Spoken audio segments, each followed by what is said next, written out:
이제 여러분과 함께 하나님 말씀 설교를 통하여 나누도록 하겠습니다. 본문은 에베소서 4장. 여러분 신약 성경 312쪽쯤에 있습니다. 312쪽 또는 313쪽쯤에 에베소서 4장 11절부터 15절까지의 말씀입니다. 제가 받들어 읽겠습니다.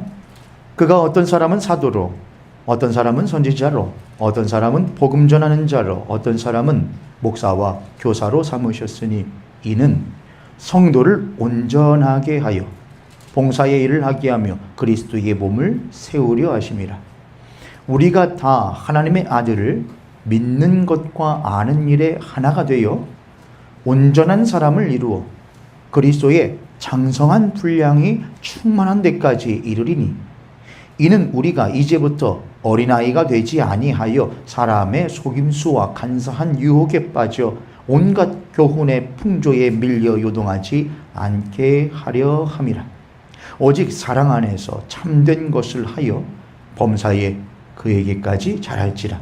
그는 머리니 곧 그리스도라. 아멘. 오늘 신앙 에센스 51번째 51번째입니다. 성도에 관련해서는 세 번째로 성화와 온전이라는 제목으로 말씀을 나누도록 하겠습니다.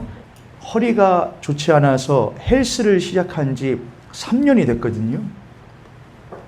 하루에 그냥 1시간만 하자. 그래서 시작한 게 이제 3년이 됐습니다. 어떨 때는 못 갈 때도 있고, 그래서 일주일에 많으면 4번, 적으면 어떨 때는 2번 가기도 하고, 그래도 꾸역꾸역 가긴 합니다. 어떨 때는 너무나 가기 싫을 때가 있고요.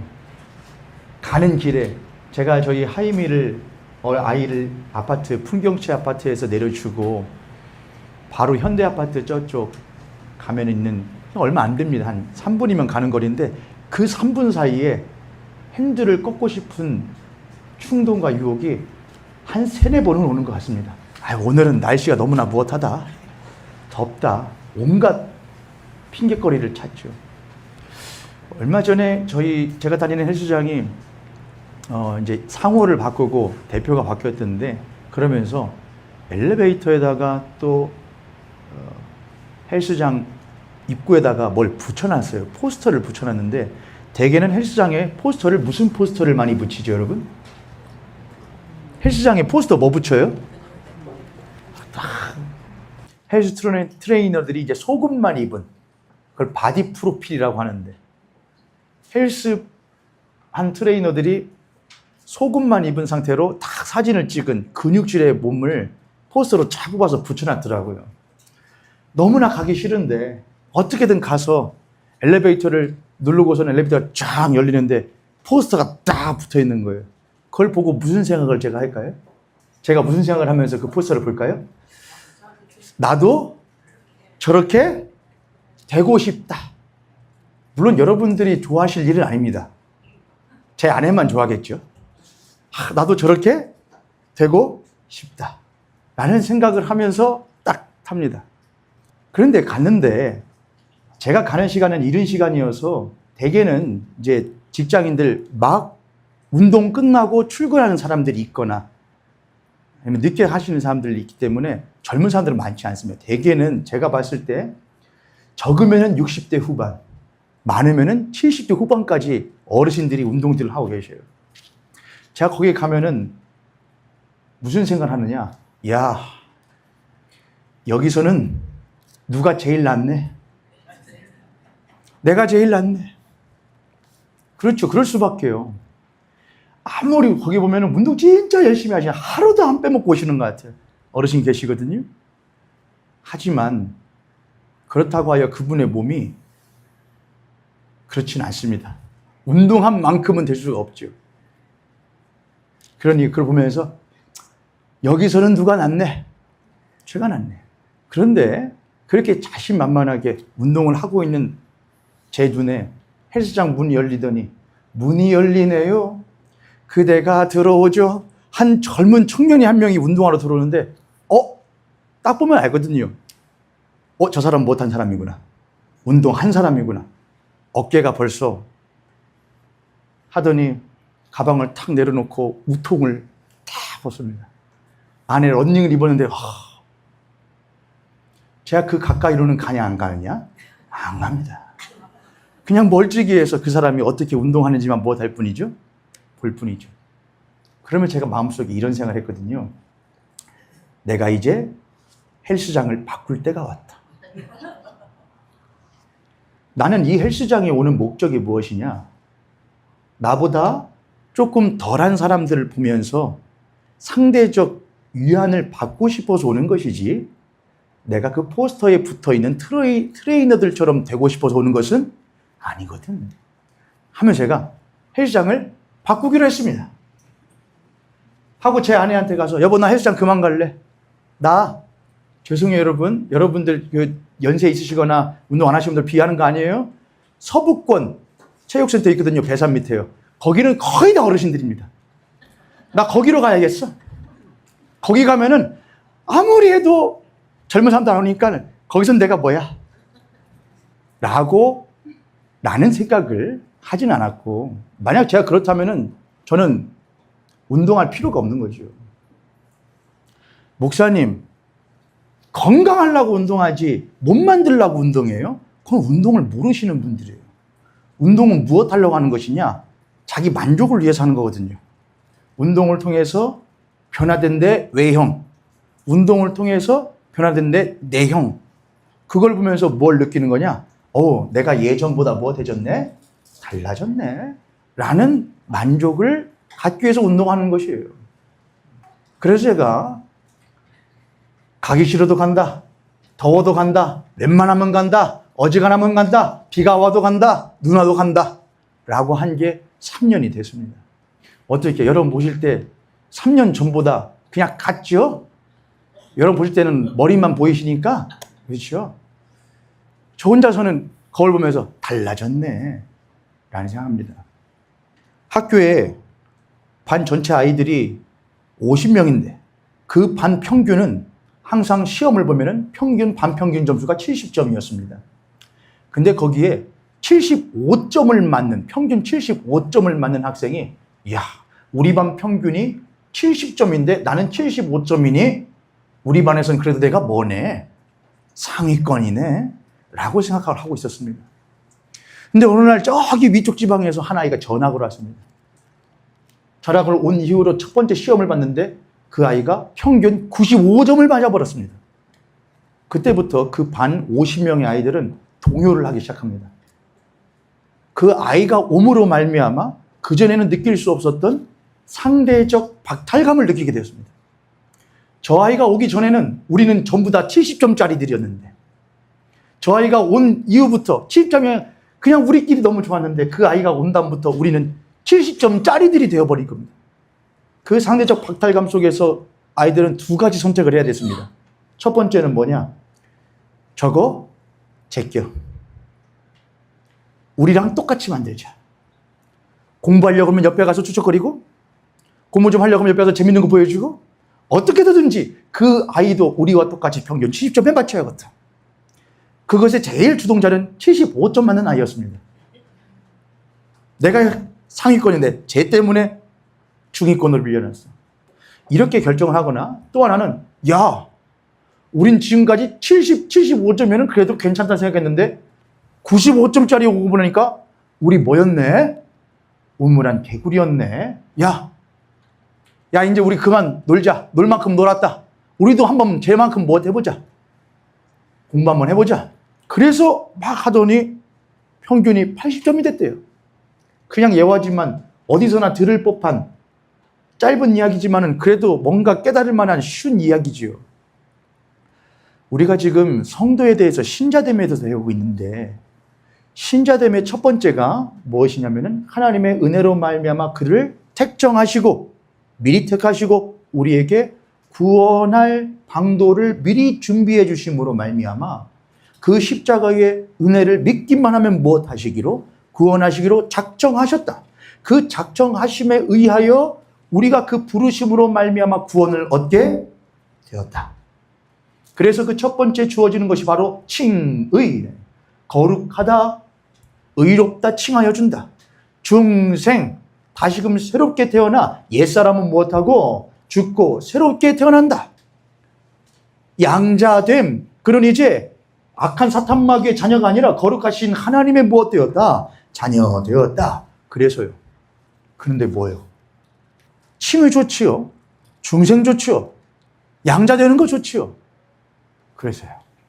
하나님께서 칭의 받고 중생하고 양자된 한 사람을 보시고 내가 내 아들 예수 그리스도로 말미암아 거룩하게 만들고 예수로 말미암아 거듭나게 만들어 내 자녀 삼은 것이 내 목표였어. 그랬으니 이제 너는 그만 와 하고 우리를 이 땅으로부터 불러 자신의 품으로 되돌아오게 하시는 것이 결코 아니란 말입니다. 하나님은 한 사람을 택정하시고 예정하시어 구원하여 주시고 그에게 칭의, 양자됨, 중생을 허락하시고 나서 그를 됐어! 여기까지 하고 끄집어 올리시는 것이 아니고 그를 그 땅 가운데에 여러분의 그 삶의 자리 가운데에 가정 가운데에 그대로 무엇하시느냐? 두십니다. 그러고 보니 나는 이제 무엇했는데 거듭나 하나님의 자녀가 되었고 사람이 되었는데 내 주변은 내 상황은 변한 게 있어요 없어요? 하나도 안 변했단 말입니다. 그때부터 신자의 성도의 딜레마가 시작됩니다. 나는 변한 것 같은데 나 예수를 믿은 것 같긴 한데 내 주변은 하나도 변하지가 않았다는 겁니다. 그런 그리스도인에게 사도 바울은 에베소서를 통하여서 신자와 성도가 어떤 삶을 살아야 되는지를 짤막하게 말해줬습니다. 그게 뭐냐? 12절을 봅니다. 에베소서 4장 12절. 한 목소리를 함께 읽겠습니다. 시작. 이는 성도를 온전하게 하여 봉사의 일을 하게 하며 그리스도의 몸을 여기 보니까 이는 성도를 무엇하게 하여? 온전하게 하여. 성도를 온전하게 하는 거예요. 온전하게 하여. 뒤로 좀 가면은 13절 읽습니다. 시작. 우리가 다 하나님의 아들을 믿는 것과 아는 일에 하나가 되어 온전한 사람을 이루어 그리스도의 장성한 분량이 충만한 데까지 이르리니 아멘. 성도로 하여금 온전하게 되겠다. 또한 온전한 사람을 만든다. 예수 그리스도의 장성한 그 분량에 맞기까지 그 예수 그리스도의 장성한 분량만큼 자라도록 온전한 사람을 만드는 것이 교회의 뭐다? 목표다. 그렇게 말한다는 것이죠. 14절에 보면 이렇게 써 있는데 어린 아이 때에 대한 이야기가 나옵니다. 어린 아이와 같이 사람의 속임수가 쭉 나오지요. 너희들이 중생하고 칭의 되고 양자되어 하나님의 자녀가 되어서 잘했어. 수고했어. 그러나 그게 목표는 아니야. 우리의 목표는 더 높아 라고 하는 것이죠. 사도 바울은 빌립보서 3장에서 그런 말을 했었죠. 내가 내 주 예수께 받은 그 사명을 완수하기 위하여 무엇 한다고요? 다른 박질한다고 했습니다. 표대를 향하여 다른 박질한다고 했죠. 왜 사도 바울은 그렇게 뛰어야 됐을까? 그가 구원받은 것만큼만 해도 대단한 것 아닌가? 라는 생각을 우리들이 하기 쉬운데 그는 왜 다른 박질을 했을까? 앞서서 헬스장 얘기하고 헬스 얘기하고 학교 이야기했습니다. 그 이야기를 우리 교회와 신앙에도 한번 빗대어 보지요, 여러분. 여러분 예배당까지 오시는데 쉽지 않으셨지요? 예배당 문턱까지 오시는 거 쉽지 않으셨지요? 그럼 왜 오셨습니까? 제가 헬스장을 가는 이유는 뭐냐? 샤워하려고 하는 것 아니거든요. 무엇 하려고 하는 것이지요? 건강하려고요. 몸 만들려고요. 그래서 가는 겁니다. 제가 헬스장 가는 것은 무엇 때문이냐? 거기에 있는 제가 봤을 때 저보다 못하다고 생각하는 그 사람들 본받고 싶어서 가는 것 아니거든요. 그 헬스장 엘리베이터 문 열리자마자 붙어있는 포스터에 있는 트레이너들을 보면서 나도 열심히 하면 저렇게까지는 아니어도 저만큼은 아니어도 반절만큼은 갈 수 있지 않을까라고 하는 마음 품고 헬스장 가는 겁니다. 여러분 모형교회까지 오시는 거 쉽지 않으셨지요? 그럼 예배당 문 열고 딱 들어왔어요. 문 열고 들어왔는데 헬스장을 하자면은 이 자리 가운데에 전부 다 어떤 분들만 앉아 있느냐? 헬스장을 하자면은 0.5kg짜리 아령 들고 하는 분들만 있는 거예요. 네? 0.5kg예요. 헬스장 와서 그냥 밴드 있거든요. 고무 밴드? 그것만 이게 몇 번 하고서는 샤워만 하고 가는 분들만 있어요, 만약에. 그러면은 헬스할 맛이 나요, 안 나요? 나죠. 왜요? 아이고, 0.5kg밖에 못 드네. 나는 몇 킬로 드는데? 나는 1kg 드는데.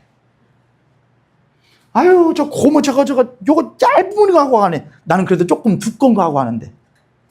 옆에 선원님, 앞에 선원님 보시고 우리 그렇게 한번 축복하도록 하겠습니다. 우리의 목표는 아니, 그렇게 하면 안 되겠어. 내 목표는 당신은 아닙니다. 옆에 있는 선원님 보시고 하셔야죠. 제 목표는 당신은 아닙니다. 옆에 있는 선원님 보시면 이제 그럴 때는 나보다 못하다 라는 그런 눈빛으로, 제 목표는요, 여러분은 아니에요. 다시 한번 합니다. 옆에 선원님 보시고, 제 목표는 여러분은 아닙니다. 저는 모형교회는 그렇지 않은 줄 믿습니다. 모형교회 들어왔는데, 여기는 헬스장으로 비유하자면 이 헬스장은 뭐가 돼? 물이 달라. 여기는 운동 좀 한 사람들이야. 여기를 왔더니 내가 못하네? 나는 그저 한 이 정도만, 한 70점만 맞으면 괜찮은 줄 알았는데 여기 왔더니 전부 다 몇 점짜리들이네? 90점 이상들이네? 그럼 내가 못해야겠다. 열심히 하겠다. 라는 생각이 들겠죠, 여러분? 그런데 사람은 요한 웨슬리가 말하는 대로 한다면 사람은 그렇게 하는 것이 참 쉽지가 않습니다. 오히려 어떻게 하는 게 더 쉬우냐? 깎아내립니다. 평균을 낮추려고 합니다. 그래서 이 에베소서 4장 14절에 있는 말이 참 중요한데, 4장 14절에 우리가 온전한 사람을 이루어 그리스도의 장성한 분량에 추마되까지 자라야 하는데, 이뤄야 되는데 우리의 목표는 예수 그리스도의 장성한 분량인데, 14절 함께 읽겠습니다. 시작. 이는 우리가 이제부터 어린아이가 되지 아니하여 사람의 속임수와 간사한 유혹에 빠져 온갖 교훈의 풍조에 빌려 요동하지 않게 하려 함이라. 여기서 말하는 사람의 속임수라는 것이, 야, 여기 가면은 돈을 더 몇 배로 불려주는데, 그런 거짓말 속임수 말하는 것 아닙니다. 여기서 말하는 속임수는 뭐냐? 단 한마디로 하면 이렇게 됩니다. 야, 그렇게까지 안 해도 돼. 야, 그만큼 안 해도 돼. 헬스장에 가서, 걔가 계속 헬스 얘기하네요. 그래도 좀 이해하는데 편하실 것 같아서 헬스장 가서 이제 조금 레벨을 좀 올려봐야겠다. 그전에는 10kg짜리 아령만 드는데 이번에는 15kg 한번 내가 도전해봐야겠다. 그랬더니 옆에 같이 왔던 친구가 이렇게 말을 합니다. 야, 그렇게까지 하면 안 돼. 무리 돼. 그렇게까지 하지는 말어. 라고 하는 친구가 있으면은 당장에 뭐 해야 되느냐? 절교를 해야 됩니다. 너는 나한테 하나도 도움이 안 된다. 야, 친구가 그렇게 한다면, 야, 15kg는 네가 갑자기 5kg 뛰는 것은 무리가 될 수 있으니까 2kg만 올려. 그 정도까지 말해주면 내가 모를까? 아니면, 야, 너 15kg면은 너 트레이너 붙여야 해요. 너 너한테 갑자기 하면 무리가 될 수 있으니까 좀 지도 받으면서 해야 돼. 이렇게 말해주면 친구란 모를까? 너는 7kg짜리 들으면서 조금 올라가는 나한테, 야, 그렇게 하면 못 된다고? 뭘 그렇게까지 하냐? 운동 뭐 그렇게 목숨 걸고 하냐? 라고 하는 거는 내 뭣도 아니다. 아니에요, 여러분. 그런 친구는 안 드는 게 좋아요. 도움이 안 되거든요. 우리는 신앙생활 할 때 큰 속임수 하나를 늘 붙이고 살아가는데, 그게 뭐냐? 사람 중심입니다. 사람 중심. 우린 신앙생활 할 때 우리들의 신앙생활에 있어서 성도로서의, 신자로서의 성장에 가장 큰 걸림돌이 되는 하나의 속임수를 늘 붙이고 달고 살아가는데, 그게 무엇이냐? 사람들만큼만입니다. 그래서 우리는 늘 핑계를 댑니다. 열심히 안 하려는 사람, 신자로서, 성도로서 전심으로 하나님을 섬기고자 하는 마음이 없는 신자들은 항상 핑계를 입에 붙이고 삽니다. 집사님들 다 그렇게 하던데? 우리 교회 집 권사님들 다 그러던데? 내가 아는 친구 장로인데 그렇게 하던데? 친구 따라 무엇 간다? 강남 가는 거 아닙니다. 친구가 다 지옥 가는 겁니다. 그 장로 친구는 그렇게 하라 그래. 그러나 당신은 그렇게 하면 안 돼. 당신 친구 권사님들 그렇게 하라고 하세요. 그러나 권사님 당신은 그렇게 하시면 안 돼요. 그 집사 친구가 그렇게 하라고 해도 내비두세요. 그러나 집사님은 그러시면 안 돼요. 왜냐하면 우리들의 목표는, 우리들의 목적은 친구, 집사님, 친구, 권사님, 친구, 장로님이 아니고 예수 그리스도가 우리의 목표이시기 때문에 그래요. 할렐루야. 우리가 예수 그리스도를 목표로 삼는다고 한다면 그 어떤 것도 우리들의 신앙에 있어서 뭐가 될 수 없냐? 핑계거리가 있을 수 없을 겁니다. 그러나 내 주변에 있는 사람들을 내 수준의 목표로 삼는다고 한다면 핑계거리 얼마나 많겠습니까? 다 그렇게 하던데요. 요즘에 누가 그렇게 신앙생활을 해요? 누가 요즘에 그렇게 목숨을 걸고 신앙생활을 해요? 주일날 한 번 가서 그냥 잠깐 들렸다 오면 되는 것이지? 목사님 요즘에 바빠요. 시대가 바뀌었어요. 요즘에 누가 그렇게 하자고 하면 안 해요. 여러분, 모현교회에서, 적어도 모현교회에서 여러분들 이렇게, 물론 무겁지요. 주일날 나오셔서 10시 반부터 12시까지 1시간 반 앉아서 말씀 듣고 예배하고 하는 것이 여러분에게 참 쉽지는 않으실 겁니다. 특히 연세 있으신 우리 성도님께는 늘 그렇지요. 그러나 여러분, 목사님, 다른 교회는요, 저를 따라서 다른 교회 말고 우리 교회, 다른 신앙 말고 우리 신앙. 여러분, 수준을 높여야 돼요. 100점을 목표로 해야 몇 점이라도 가고 95점이라도 가고 90점이라도 가는 거예요. 근데 매번 수준을 어디로 해요? 70점 정도만 해요. 헬스장에 가면 그런 문구가 있습니다. No pain, no gain. 고통 없이 얻는 것 없다. 신앙은요, 똑같습니다. 우리는 예수 그리스도의 십자가의 그 크신 은혜로 말미암아 구원을 받습니다. 이것이 너희에게 주신 하나님의 무엇이라 그랬느냐? 선물이라고 했습니다. 그 선물을 받고 그 선물을 딱 열어봤더니 공짜로 거저서 받았는데 그 선물을 열어가지고 그 안에는 내용물을 봤더니 이것은 내가 감히 받을 수 없는 값진 거예요. 나와 같은 죄인이 감히 받을 수 없고 거절해야 마땅한 거예요. 근데 하나님이 거저 주신대요. 받으래요. 내가 너를 사랑하기 때문에 주시는 거래요. 그러면 그때부터 가져야 되는 신자의 마땅한 마음은 무엇이냐? 내가 감히 이것을 받을 자격도 없고 권리도 없고 능력도 없는데 나에게 거저 주셨으니 내가 그럼 나를 이만큼 쳐 주신다는 거니 그럼 내가 이만큼의 마땅한 삶으로 그에게 보답해 드려야겠다. 그렇게 살지 말아야겠다. 예전에 내가 살던 대로 내 주변에 있던 환경, 나는 변하는데 주변의 환경은 그대로여서 어쩔 수 없나 보네. 그렇게 사는 게 어쩔 수 없는가 보네. 하나님도 그 정도는 나를 무엇해 주시겠지, 이해해 주시겠지 라고 하는 사람 중심으로, 내 중심으로 죄인 되었던 인간의 본성의 모습에 중심되어서 나의 신앙생활을 맞춰서 하려고 하면은 우리의 신앙의 목적인 성화의 삶은 절대로 이룰 수 없다는 거예요. 사도 바울은 그래서 에베소서 4장에서 교회를 향하여 너희들이 교회인가? 너희들이 성도들인가? 그대들이 신자들인가?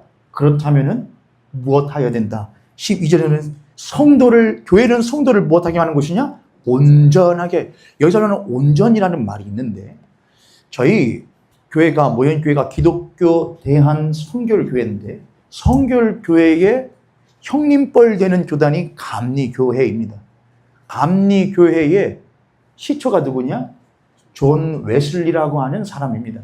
존 웨슬리 신학자, 사실 그는 신학자보다도 뭐에도 훨씬 더 가까운 사람이냐? 그는 사실 전도자였습니다. 그가 주창했었던 가장 중요한 신자로서의 도리가, 또한 신자로서 이럴 목표가 뭐냐? 그것이 바로 그리스도인의 완전이었습니다. 저를 따라서 그리스도인의 완전. 그리스도인의 완전. 여러분, 완전이라는 말과 온전이라는 말을 들으면은 뭐가 여러분에게 조금 더 완전이라는 말과 온전이라는 말이 있다면 여러분은 뭐를 택하실래요? 자, 완전을 택하시겠다. 완전을 택하겠다. 완전을 택하시는 분들 치고는 손이 너무나 작게 올라가시는데 난 완전을 택하겠다. 온전을 택하겠다. 완전과 온전은 의미가 유사한 것 같은데 온전이 조금 더 우리들에게 뭘로 가까이 다가오느냐? 온전이 조금 더 유하고 여지가 있고, 완전은 뭐 하잖아요? 퍼펙트잖아요. 완벽해야 거예요. 그러나 존 웨슬리가 말했던 그리스도인의 완전이라고 하는 것은 실수도 없고 연약함도 없고 하나님과 같은 것을 말하는 것은 절대로 아니었습니다. 그리스도인의 완전함이란 것은 무엇이냐? 그 거룩하신 하나님께서 나를 예수 그리스도의 십자가의 보혈로 말미암아 값 없이 무엇하여 주셨는데? 구원하여 하나님의 자녀가 되게 하여 주셨는데, 내가 그래도 이 입으로 하나님 아버지라는 말을 하고 사는데, 예수님 나의 주라고 하며 살아가는데, 하나님이 구약성에서 내가 거룩하니 너희도 무엇하라고 하셨는데, 거룩하라고 하신 그 말씀을 내가 거룩하신 하나님의 그 이름을 입에 붙이고 그래도 살아가는 사람으로서 나의 삶을 할 수 있는 한 최선을 다하여 무엇하며 살아야 되지 않겠는가? 거룩한 삶으로 살아야 하지 않겠는가? 그런데 내 모습을 볼 때에 나는 여전히 연약함도 많고 실수도 많고 부족함도 많아서 완전으로서 살아갈 수는 없는 사람인데 라고 한다면은 여러분은 그리스도인의 완전에 첫 발을 디딜 수 있는 자격이 있습니다. 나는 하고 싶은데, 난 거룩하라고 거룩하게 살고 싶고 하나님의 자녀답게 살아가고 싶은데 내 삶을 보니, 내 모습을 보니 그렇게 살기에 너무나 못하다는 거예요. 모자라다는 거예요. 부족하다는 거예요. 그래서 안타깝다는 거예요. 그런 마음이 있다면 여러분은 그리스도인의 완전에 갈 발자취에 첫 발을 디딜 수 있는 자격이 있습니다. 여러분, 그 마음 갖는 것이 쉬운 줄 아셔요, 여러분? 어떤 분들은 그렇게 합니다. 아이, 교인만 되면 되지 뭘. 아니, 신앙생활을 하는 것이 내 삶을 윤택하기 위해서 하는 것이지 내 삶이 신앙을 위해서 있는 것은 아니요. 내가 하나님을 위하여서 사는 것은 아니고 내 삶에 하나님이 도움이 되시니까 내가 믿는 거야 라고 하는 일은 절대로 그런 마음 안 갖습니다. 내가 왜? 내가 왜 헌신해야 돼? 내가 왜 그분을 위하여 힘써야 돼? 내가 왜 그분을 위하여 전심으로 살아야 돼? 그러나 예수 그리스도로 말미암아 우리에게 주신 그 하나님의 선물인 그 구원의 상자를 열어본 사람은, 예수의 십자가가 어떤 것인지를 그 내용물을 목도한 사람은 그 말 절대로 못합니다. 왜 나에게 이걸 주셨는가? 왜 예수님 십자가 주셨는가? 왜 그 갈보리 언덕 올라가셨는가? 왜 날 사랑하셨는가? 그 하나님의 크신 지고지순하신 사랑을 우리가 알게 되면은 감히 그 앞에서 무슨 말 안 나오느냐? 대충이란 말 나올 수 없는 겁니다. 천천히 한 말 나오지 못하는 겁니다. 그러나 세상은 끊임없는 사람의 속임수와 유혹으로 끊임없이 신자 아닌 사람은 안 건듭니다, 여러분. 그러니까 여러분의 삶 가운데 만약 유혹이 없다, 양심의 가책이 없다, 내가 일주일을 살아가면서 주일날 오는데 아무런 양심의 가책이 없다, 나 일주일 잘 산 것 같은데 그래도 여러분, 아무리 여러분이 1000번제를 드리고 새벽 예배의 단을 매번 쌓고 여러분의 입과 행동을, 언행을 하나님 앞에 단속한다고 할지라도 거룩하신 하나님 앞에 딱 나오고 나면은 무슨 말밖에 안 드는 것이냐? 하나님, 당신 앞에 나의 삶이 어찌도 못한가요? 이리도 죄스럽고 부족한지요라는 마음이 드는 것이 마땅한 줄로 믿습니다. 그게 그리스도인의 신자의 마음이거든요. 그러나 사람의 속임수와 유혹은 끊임없이 우리를 한없이 높게 쳐줍니다. 야, 이거 70점이 어디냐? 60점이 어디냐? 다 그렇게 사는데, 50점으로 사는데. 그런 사람의 속임수와 유혹을 끊임없이 신자와 성도들이 받을 때에 신자와 성도들은 자신의 수준을 하나님의 그리스도의 장성한 분량에 충만한 데까지 잡는 것이 아니라 세상의 수준에 맞춰 살기 시작합니다. 그때 하나님께서 신자와 성도들을 위하여 마련하시는 방편이 있습니다. 그 방편을 잘 담은 찬양이 있는데 그게 복음성과 사람을 보며 세상을 볼 때입니다. 하나님께서 그만큼이면 돼 라고 하는 사람의 속임수와 유혹이 있을 때 신자와 성도들에게 주시는 축복의 은혜의 방편이 뭐냐? 사람을 보며 세상을 볼 때 무엇함이 없게 만드시는 거냐? 만족함이 없게끔 만드시는 거예요. 옆에 있는 성도님과 앞에 있는 성도님 보시고 우리 그렇게 한번 고백하겠습니다. 사람을 보며 세상을 볼 때 만족함 없는 은혜가 있기를 원합니다. 아멘. 이거는 내가 빈 부에 취하고 귀천에 취해도 내가 일체의 만족의 비결을 알았다는 사도 바울의 그 말과는 틀린 거예요, 여러분. 사도 바울은 만족이 아니었어요. 내가 빈부, 귀천 상관없이 하나님으로 말미암아 만족할 수 있는 사람이 되었다는 것이죠. 근데 우리 신자들은 항상 우리들의 삶의 중심이 되어서 내가 뭘 가졌는가? 내가 어디에 처해 있는가? 나의 가진 것과 나의 소유, 귀천, 빈부, 이 모든 것들의 상황과 환경에 따라서 우리들의 신앙을 무엇하려고 하느냐? 맞추어 놓으려고 합니다. 하나님, 내가 이 정도 수준에서는 내가 그래도 남들보다는 조금 더 하고 있잖아요. 애쓰고 있잖아요. 노력하고 있잖아요. 예수 그리스도께서 우리들을 위하여 우리를 구원하시기 위하여 십자가를 져주실 때 그분께서 얼마만큼의 한도를 가지고 우리를 구원하시려고 하셨는가? 그분의 한도는 얼마만큼이었는가? 하나님은 우리를 사랑하시어 구원하시고자 하실 때에 한도를 어디까지 두셨는가? 목표 지점을요. 몇 점까지예요? 10점 만점에? 10점이요. 100점 만점에? 100점이요. 그것이 뭐냐? 하나님이 세상을 사랑하사 이처럼 사랑하사 뭘 주셨으니? 독생자를 주시기까지요. 그분은 우리들에 대하여서 구원의 한도가 없으셨거든요. 십자가를 통하여 예수 그리스도를 내어 주기까지 한도를 두지 않았거든요. 근데 우리는 그 십자가의 사랑을 받았는데 늘 우리들의 신앙에는 뭐가 있느냐? 한도가 있어요. 한계가 있어요. 그만큼까지가 있어요. 그리고 스스로 만족을 해요. 제가 헬스장 가서 내가 그래도 여기 어르신들보다는 내가 몸 잤잖아. 오늘 요만큼만 해도 돼. 라고 하면 저는 그만큼일 거예요. 그러나 제 목표는 그게 아니거든요. 똑같아요, 여러분. 이 앞에 있는 목사가 여러분의 목표가 될 수 없고 그 어떤 사람도 목표가 될 수 없습니다. 오직 누구만이? 나를 사랑하사 나를 위하여 자기의 몸을 버리신 그 하나님의 아들 예수 그리스도를 믿는 그 믿음만이 우리들의 무엇이냐? 신앙의 목표입니다. 그걸 보고 성경이 뭐라고 말하느냐? 참된 신자라고 합니다. 존 웨슬리는 하나의 말을 만들어냈는데 그게 뭐냐면은 그리스도인이긴 그리스도인인데 명목상의 그리스도인. 명목상의 그리스도인. 명목상의 그리스도인이 무슨 말이에요, 여러분? 쉬운 말로 하면은 이름만 그리스도인. 이름만 그리스도인. 이 자리에 계신 우리 모현교회 성도님들은 참 신자이신 줄 제가 믿는데 여러분께서 자신 스스로가 명목상의 그리스도인인지 아닌지는 여러분 스스로가 제일 잘 아시기를 바라는데 사람의 속임수와 유혹은 끊임없이 우리를 뭐라고 말해주느냐? 괜찮은 신자라고 말해줘요. 그런 유혹에 빠지지 마세요. 그런 속임수에 빠지지 마세요. 항상 여러분 자기 자신을 무엇하시고 하나님 앞에서 겸손히 낮추세요. 하나님, 나는 여전히 당신 앞에 명목상의 신자 같은데요. 그렇게 할 때에 하나님이 우리들에게 주시는 은혜가 있는데 그건 뭐냐? 그렇지 않아 라는 말입니다. 존 웨슬리 또는 우리들이 잘 알고 있는 신앙의 많은 위인들, 그들은 항상 하나님 앞에서 뜨겁게 그 하나님을 사랑하여 쫓아가고자 하였던 열망이 있던 사람들이었는데 그들의 그 열망이 하나님 거룩함 앞에서 한낱 종이 쪼가리에 지나지 않는 것을 그들이 경험을 하거든요. 존 웨슬리와 같은 경우에는 그는 원래 선교사였습니다. 외국으로 선교를 가던 사람이었어요. 배 타고요.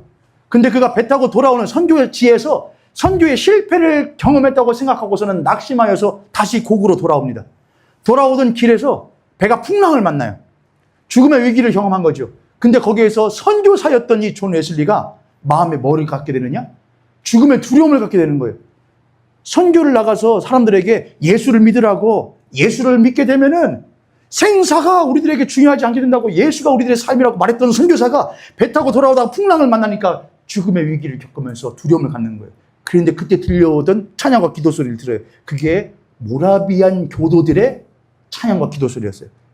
그걸 보고서 당신들은 어떻게 죽음의 위기 앞에서도 그렇게 찬양하고 기도할 수 있냐고. 거기서 큰 도전을 받습니다. 그러면서 자기가 목사였고 자기 동생도 목사고 선교사까지도 했는 나의 이 신앙이 얼마나 덧없는 것인지를 그가 깊이 뼈저리게 알게 돼요. 어떻게 해야 참된 하나님의 사람으로 살 수 있는가? 그걸 하던 중에 존 웨슬리는 올더 게이트라고 하는 그 길가에, 올더 게이트라는 길이거든요.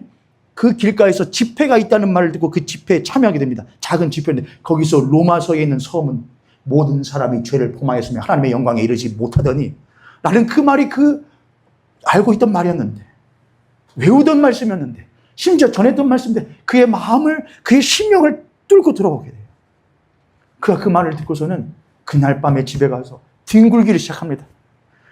자기가 얼마나 명목상의 신자이고 자기가 얼마나 칭의, 중생, 거듭남 말하긴 했지만은 실제로 그 가운데에 하나님을 향한 진정한 열심과 간절함이 없었는지 그가 뼈저리게 깨달았을 때에 하나님이 그에게 그 일기에 써놨는데 하늘로부터 불덩이 같은 것이 내 입으로 쏟아져 들어오는 것 같았다.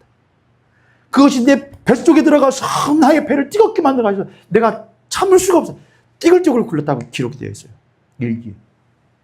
그게 존 웨슬리의 성화의 체험이었습니다. 그럼 그는 그 이후부터 실수 안 했을까요? 아니요. 실수했겠지요. 또 했겠지요. 에이 뭐야 실수했네. 그러나 그에게 달라진 것이 하나 있습니다. 그 뭐냐? 그가 실수한 것을 깨달았을 때에, 그가 하나님 앞에 열심으로 나가지 않은 것을 깨달았을 때에, 예전에는 그럴 수도 있지 뭐였던 그가 이제는 뭐냐? 어떻게? 하나님이 그거 어떻게 할까요? 그의 마음이 심히 불편했고 하나님 앞에서 거룩하지 못한 자기 자신의 삶의 모습에 대해서 한없이 불편했었던 모습이 그의 마음에 생기기 시작했고 그의 삶에 생기기 시작했습니다. 그게 그리스도인의 완전입니다. 여러분은 불편함이 있으십니까? 나 이렇게 살면 안 되는데, 나 이렇게 신앙생활 하면 안 되는데, 나 이렇게 하나님 믿으면 안 되는데, 내가 어떻게 이렇게 믿고 어떻게 이렇게 살고 하나님 앞에 섰을 때에 그분의 얼굴을 똑바로 볼 수 있을까? 예수 그리스도의 십자가를 내가 어떻게 똑바로 바라볼 수 있을까? 목사인 저 또한 실수할 때가 많고 제 모습이 명목상의 신자가 아니라 명목상의 목사인 것처럼 사꾼처럼 여겨질 때가 참 많습니다.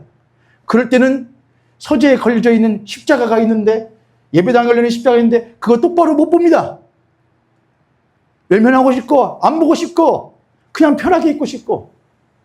사랑하는 모형교회 성도님들, 저를 비롯하여 앞에 있는 예배당에 있는 십자가를 똑바로 봅시다. 자신이 있어서 보는 것이 아니라 나를 그렇게끔 만들게 하시는 그 은혜가 오직 십자가로부터 오는 것을 우리들이 고백하는 마음으로 십자가를 바라봅시다. 걸어가세 믿음 위에 서서 나가세 뭐 버리고 의심 버리고 예수님 나를 도와주시옵소서.